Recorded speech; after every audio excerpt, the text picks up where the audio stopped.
28 জানুয়ারি 2010 ঢাকা কেন্দ্রীয় কারাগার।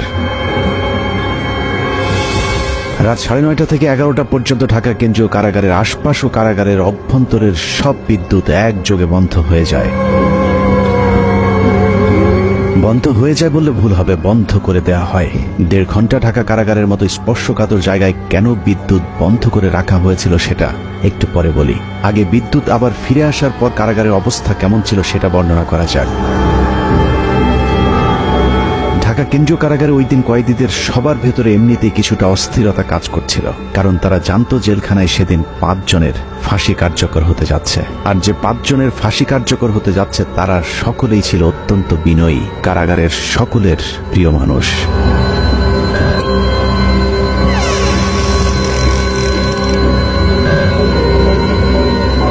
রাত 12:01 colonel Farooq Rahman, major AK Mohiuddin Ahmed artillery, Mohiuddin lancer ও সুলতান শাহরিয়ার রশিদ খানকে ফাঁসিতে ঝুলিয়ে হত্যা করা হয়। 4 জনকে ফাঁসি দেওয়া হলেও লাশের সংখ্যা ছিল মোট 5টি। ফাঁসি কার্যকরের পরদিন যথারীতি 5টি লাশ পাঠানো হয় যার যার গ্রামের বাড়িতে, কিন্তু একটি লাশের ক্ষেত্রে বিশেষ নিরাপত্তা ব্যবস্থা রাখা হয়েছিল, আর সেটাই হলো চুয়াডাঙ্গার সূর্য সন্তান মেজর বজলুল হুদার। মেজর বজলুল হুদার বাড়ি চুয়াডাঙ্গার হাটবোয়ালিয়া গ্রামে সেদিন র্যাব পুলিশের উপস্থিতি দেখে মনে হয়েছে আইন শৃঙ্খলা বাহিনী বোধহয় চুয়াডাঙ্গাবাসীর বিরুদ্ধে যুদ্ধের প্রস্তুতি নিচ্ছে। যুদ্ধের এই আয়োজন ছিল মূলত মেজর বজলুল হুদার মরদেহ যেন কেউ দেখতে না পারে সেটা নিশ্চিত করা। লাশ কেন দেখতে দেয়া যাবে না সেটা জানতে আমরা হাটবোয়ালিয়া গ্রামের মানুষের বক্তব্য শুনতে চেয়েছিলাম। বললো ভাই না আসার সময় আমি আমার পটে যাবো, এর মধ্যে পুলিশের টল, শুধু টল পুলিশের জ্বালায় যারা মসজিদে এমন হয় আসা যায় না। তারপরে কিছুক্ষণ পরে শুনলাম ভাই না আসছে ভোরের দিকে। প্রশাসনের লোক ছিল, ওনার লাশটা প্রথমে হাটবলে কেন্দ্রে হয়, প্রচুর লোক এই অবস্থায় বাড়ির ভেতরে ঢুকতে দিয়েছিল না। আমার জানাজাত লাশটা ধোয়ার কথা, কিন্তু পুলিশের বাধার কারণে আমি লাশটা ধোয়াতে পারিনি। লাশ আসার পরে তার প্রশাসনের লোক যারা আসছিল লাশ নিয়ে, তারা দেখে টাইম দিয়েছে তাকে দাফন করতে হবে। সে দেশের মানুষের জন্যই মনে করেন সবসময় ছিল, দেশের মানুষের পাশে থাকতো সবসময়। চুয়াডাঙ্গার মানুষের কাছে মেজর বজলুল হুদা ছিলেন এক আদর্শের প্রতীক, যে কারণে আইন শৃঙ্খলা বাহিনীর ব্যাপক উপস্থিতি আর জোর জবরদস্তির পরেও প্রিয় মানুষটিকে শেষবারের মতো একটু দেখতে চাওয়া মানুষের ঢল ছিল চোখে পড়বার মতো।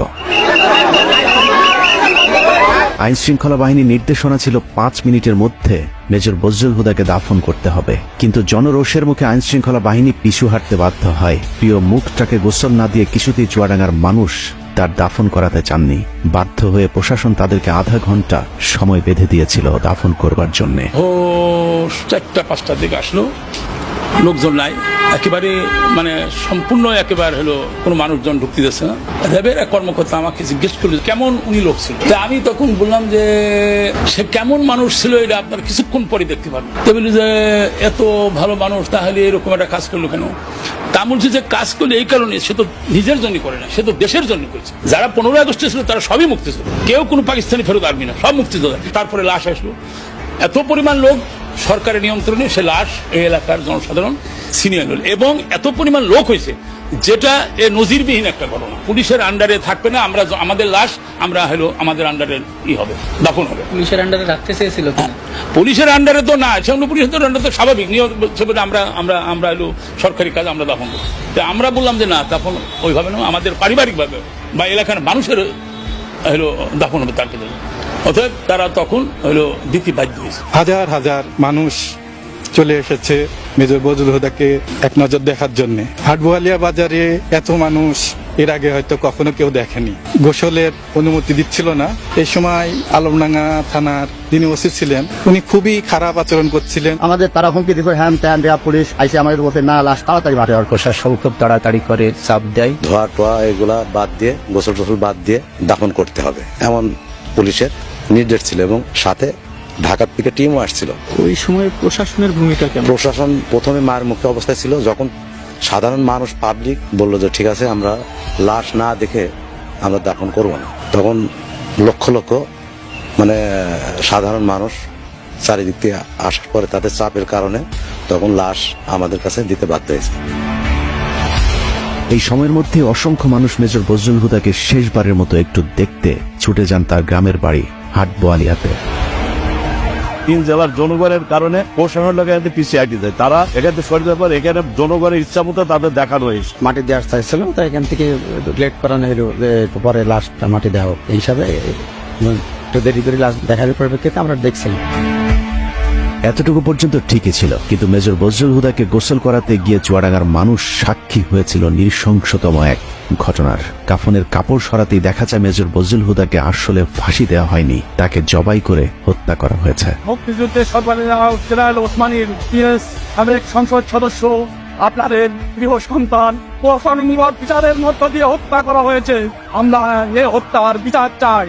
ইনশাল্লাহ বাংলার মাটিতে তাকে হত্যার বিচার একদিন হবে। সে ফেরেস্তা তুললো, সে কোনো অপরাধ কারোর সাথে করেনি, মানুষের উপকার করেছে। বাজারে কাপড় খুলে দেখেছে এখান থেকে এত দূর, মানে তুই কিনছি না, একদম পুরো মানে ছুরি চাওয়ালে যেভাবে হয়, কষাইরা যেভাবে ছুরি চাওয়ালে যেভাবে কাটেন ওইভাবে কাটা, সুতা 3-4 পর্ব করে সেটা দিয়ে সেলাই করা, হাতে পায়ে কোথাও আমাদের নাই। এটা জবাই করা, এটা তার ফাঁসি না, কোনো রড গাটা নাই, কিছু নাই। গলায় ছিল একটা টেপটা সরিয়ে দেখলাম হাতটা ঢুকে গেল, পট সুতো দিয়ে কালো সুতো দেয় তার সেলাই করা, অনেক দূরে রক্ত টপ টপ টপে পটকে আসে। তালা কাটা ছিল, এটা আমরা দেখেছি। বাকি হলে গলায় হালকা দাগ থাকে, গলা তো গলা সেলাই কাটে না। কবরস্থানে যখন মাটি দিছে তখনও কাফনের রক্তে ভিজে গেছে। ফাঁসি দেওয়ার নামে তাকে জবাই করা হয়েছে। লাশটা কি আপনি দেখছিলেন? জি আমি লাশটা দেখেছি, চোখকে দেখেছি। লাশ ওনার গলাটা কাটা ছিল এবং সেইখান থেকে অনবরত রক্তক্ষরণ হচ্ছিল। লাশটা কেমন দেখছিলেন বলেন? লাশটা দেখছি যে এটা তো লাশ জেল কোড অনুযায়ী সেরকম তো হলো জবাই করা হয় না, কিন্তু পুরাপুরি জবাই করেছে। সে হলো একটা হত্যাকাণ্ড, পুরা রক্ত বাড়াচ্ছে।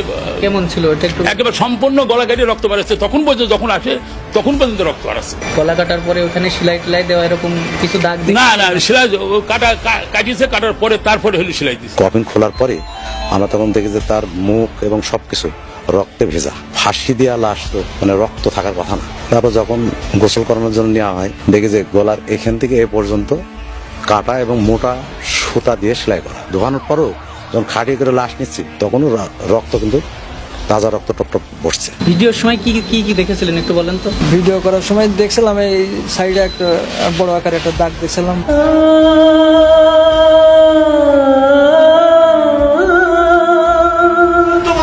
বুকে ব্যথা নিয়ে বেড়াচ্ছে আমার ভাইকে সিরিয়াল খুনি শেখ হাসিনা জেলখানায় ঢুকে নিজ হাতে জবাই করে হত্যা করেছিল।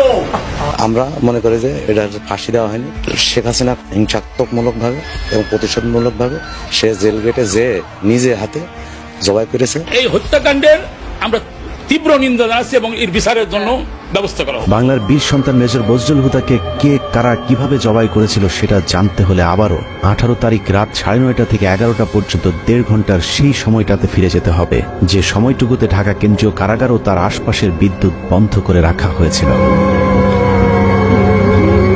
ওই রাতে ঢাকা কেন্দ্রীয় কারাগারে কয়েক ঘন্টায় যা ঘটেছিল তা হলিউডের হরর থ্রিলার মুভিকেও হার মানাবে। অনুসন্ধানে জানা যায় 2010 সালের 28শে জানুয়ারি রাত 9টার পরপরই জেল গেটের ভেতরে মোট 2টি কালো গ্লাসের গাড়ি প্রবেশ করে। ওই গাড়ির একটিতে এসএসএফ এর সদস্যদের সাথে শেখ হাসিনা এবং অপরটিতে জাহাঙ্গীর কবির নানক, ইসমাইল হোসেন সম্রাট, তৎকালীন ঢাকা বিশ্ববিদ্যালয়ের ছাত্রলীগের দুর্ধর্ষ ক্যাডার সিদ্দিক নাজমুল আলম ছিলেন। ধারণা করা হচ্ছে ওই রাতের অপারেশনের পুরস্কার হিসেবে পরের বছর 2011 সালে ছাত্রলীগের কেন্দ্রীয় সাধারণ সম্পাদকের পদে বসানো হয় নাজমুলকে। এছাড়া সম্রাট ও নানকদেরকেও দেওয়া হয় গুরুত্বপূর্ণ দায়িত্ব।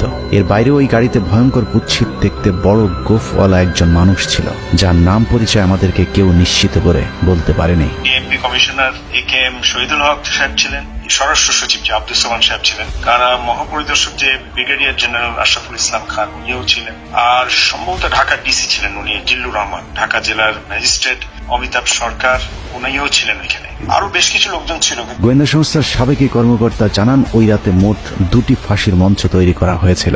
এই 2টি ফাঁসির মঞ্চে দুজন করে মোট 4 জনকে ফাঁসি দেওয়া হয়। দূর থেকে কোন 4 জনকে ফাঁসি দেওয়া হয়েছিল সেটা বোঝা না গেলেও 5ম জনকে ফাঁসি দেওয়া তো দূরের কথা, মঞ্চেই তোলা হয়নি। কিন্তু লাশ বের করবার সময় জেলখানা থেকে মোট 5টি লাশবাহী গাড়ি বের হয়েছিল।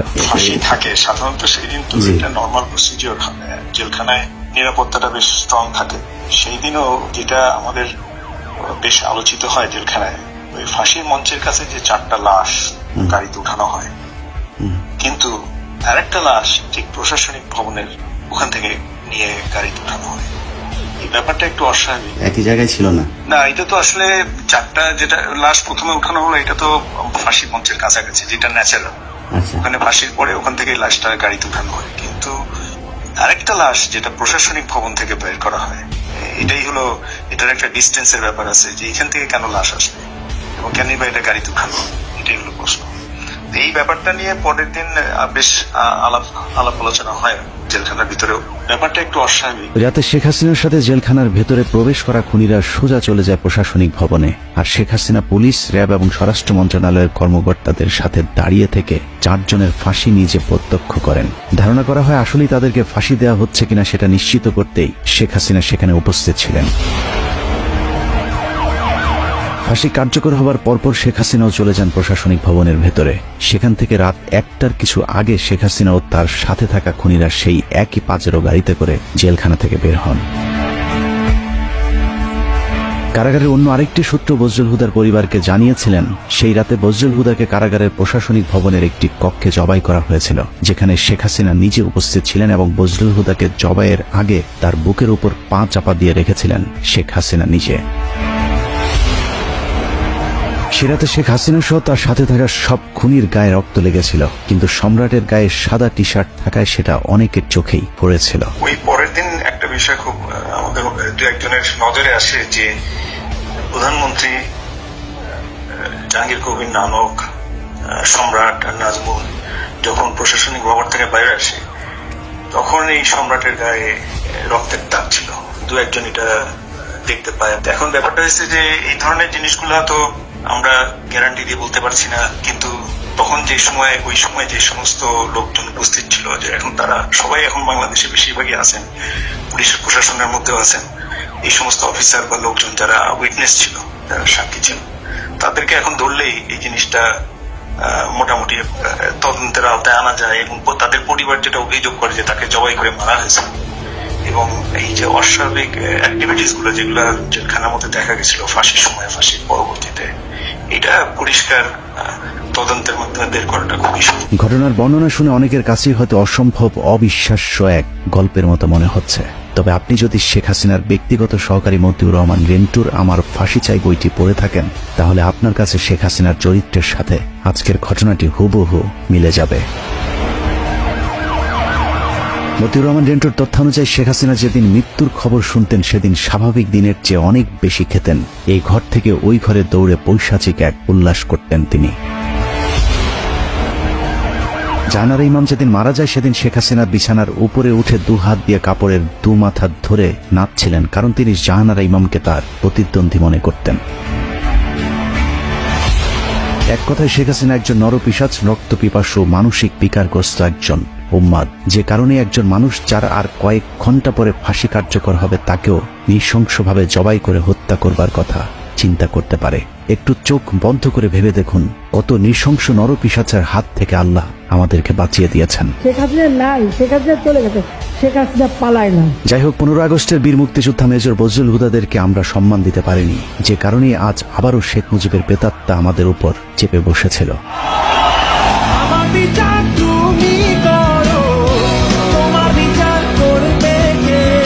বাংলাদেশের মানুষ 2024 সালে শিক্ষার্থীদের হাত ধরে যেভাবে দুর্বিষহ এক দুঃশাসনের কবল থেকে বেঁচে উঠেছে, ঠিক একইভাবে 1975 সালে major Dalim colonel, Rashid colonel ফারুকার, মেজর বজলুল হুদারা এক অত্যাচারী মাদকাসক্ত বাকশালীর হাত থেকে 7 কোটি বাঙালিকে স্বাধীনতা এনে দিয়েছিল। শেখ হাসিনার দুঃশাসন আমরা চোখে দেখেছি, কিন্তু শেখ মুজিবেরটা আমাদের থেকে আড়াল করে রাখা হয়েছে বলেই আমাদেরকে এখনো তাকে বিতর্কের ঊর্ধ্বে রাখার কথা শুনতে হয়। কিন্তু বাস্তবে শেখ মুজিব তার পরিবার আর দলের লোকজন ছাড়া অন্য সবাইকে তার কৃতদাসে পরিণত করেছিল। শেখ মুজিবের সময় কতটা অরাজক পরিস্থিতি ছিল তা মেজর বজলুল হুদার উইকিপিডিয়ার কয়েকটি লাইন পড়লেই পরিষ্কার হয়ে যাবে। মেজর বজলুল হুদা, মেজর ডালিম আর তার স্ত্রী একটি বিয়ের অনুষ্ঠানে গিয়েছিলেন। সেখানে শেখ কামাল আর তার বখাটে বন্ধুরাও উপস্থিত ছিলেন। এদের মধ্যে সবচেয়ে উচ্ছৃঙ্খল ছিল গাজী গোলাম মোস্তফার ছেলে। কাজী গোলাম মোস্তফা ছিলেন শেখ মুজিবের সবচেয়ে আস্থাভাজন এবং ঢাকা মহানগর আওয়ামী লীগের সভাপতি। অত্যন্ত অসৎ প্রকৃতির এই লোকটিকে শেখ মুজিব রেড ক্রিসেন্টের চেয়ারম্যানের পদেও বসিয়েছিলেন, যিনি গরিব মানুষের চাল, তেল, কম্বল চুরি করে শেখ মুজিবের সাথে ভাগাভাগি করতেন। ক্ষমতার দাপটে বিয়ের অনুষ্ঠানে আসা মেজর ডালিমের স্ত্রীকে অসম্মান করার সাহস দেখিয়েছিল শেখ কামালের বন্ধুরা। এ সময় মেজর ডালিম ও বজলুল হুদার সাথে শেখ কামাল বাহিনীর ধস্তাধস্তির এক পর্যায়ে তারা মেজর ডালিম ও তার স্ত্রীকে তুলে নিয়ে যায়। তাদের খোঁজে একদল সেনাবাহিনী গোলাম মোস্তফার বাসায় অভিযান চালালে শেখ মুজিব তার পুত্র শেখ কামালের পখাটে বাহিনীর কোনো বিচার না করে উল্টো মেজর ডালিম ও বজলুল হুদার সেনাবাহিনী থেকে কমিশন বাতিল করে দেন। এভাবেই পুরো দেশটাকে বর্তমান শেখ হাসিনার মতোই পারিবারিক সম্পত্তিতে পরিণত করেছিলেন Sheikh Mujibur Rahman. Sheikh Mujibur Rahman not deal with the political movement in a democratic way. He was virtually controlling the public, but he could not face the criticism. Mujib ক্ষমতায় টিকে থাকার জন্য হাজার হাজার রাজনৈতিক কর্মীকে হত্যা করে, আর রক্ষী বাহিনীকে দিয়ে উনি উনার রাষ্ট্র ক্ষমতা টিকিয়ে রাখার দলের শাসন প্রয়োগ করার চেষ্টা করলেন। এসব কারণে 2024 সালের মতো 1975-এর 15ই আগস্টে বাংলাদেশ সেনাবাহিনীর পাশাপাশি ছাত্র, শিক্ষক, পুলিশ সহ সর্বস্তরের মানুষ আনন্দ উল্লাস করেছিলেন। This is how Dhaka looks today. The same tanks on the streets, soldiers still on guard, and yet it is almost as if nothing had happened. There was no rioting, almost no reaction to Sheikh Mujib's murder. Sheikh হাসিনাকে যেভাবে কুকুরের মতো পালিয়ে যেতে হয়েছে, কেউ তার রক্ষায় এগিয়ে আসেনি। ঠিক একইভাবে শেখ মুজিবের লাশ ধানমন্ডি 32 নম্বরে পড়েছিল, কেউ শেখ মুজিবকে একটু দেখতেও আসেনি। কেউ কোনো পদক্ষেপ নিল না, ওই লাশ পড়ে থাকলো 32 নম্বরে। কেন? এত বড় সংগঠন, এত নেতা কোথায় ছিল? জানা যায় লোকজন ডেকে পাওয়া যায়নি। 570 সাবানা রিলিফের কাপড়ে দাফন করা হয়েছিল বাকশাল মুজিবকে। আবার কি এক টুকরো কাফনের কাপড়ও নিয়ে যাননি, কাপড়ের পাট ছিঁড়ে তারপর সেই কাফন দেওয়া হয়েছিল। অন্যদিকে মেজর বজলুল হুদাদের জানা যায় পুলিশ দিয়েও মানুষের বাঁধ ভাঙা জোয়ার আটকে রাখা যায়নি। মানুষের চাপে আধা ঘন্টার মধ্যে দুবার জানাজার নামাজ পড়ানো হয়েছিল। যারা জানাজায় অংশগ্রহণ করতে পারেনি, দ্বিতীয় জানাজায় নগরবাড়া ঈদগাহ মাঠে লক্ষ লক্ষ জনগণ সবাই লাইন ধরে দেখছে, দেখার পরে এখানে তাকে দাফন করা হয়েছে। মেজর ডালিম হুদাদের জন্ম আছে, মৃত্যু নেই। মরণের মধ্য দিয়ে তারা অমর হয়ে আজীবন বেঁচে থাকবে এদেশের মানুষের হৃদয়ে। ভাই কথা বলে শেষ করতে